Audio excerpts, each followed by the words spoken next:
Việc setting Bitcoin USD 500 សម្រាប់យើងប្រើជើង variable ជើង AI 2ហើយប្រើ variable នេះហើយជាមួយនឹងជើង forward ជើងបញ្ជាឲ្យ run ដោយប្រើ switch contact ចឹងនៅពេលយើងភ្ជាប់ខ្សែនេះជាមួយ terminal វាត្រូវ run ចឹងរបៀប setting របស់វាទីមួយយើងត្រូវចូលពាក្យ exit មកយើងចូល enter យើងចូល basic function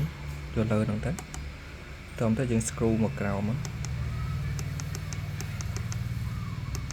មានពាក្យថា source of the operation នេះមកតទៅយើងរើសយកលេខ1 terminal enter ហើយយើងexit ចេញមកសិនមកយើងទៅរើសប្រើតាម variable ចុះយើងចូល frequency source enter តទៅយើងកើមកក្រោម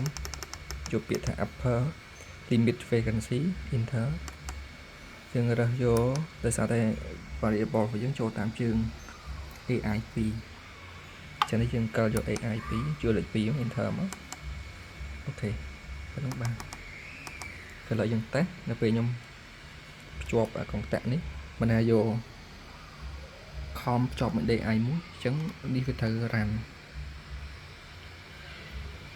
នេះឃើញតំណែងចាប់ដើមវិលហើយ frame កង់ចាប់ដើមឡើង50x ឲ្យខ្ញុំបទូចុះវិញ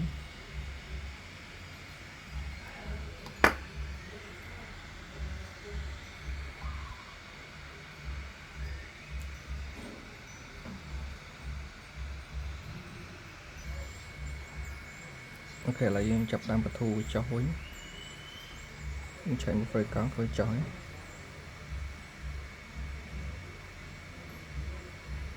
បាទចឹងចុះតាម variable យ៉ាងស្អី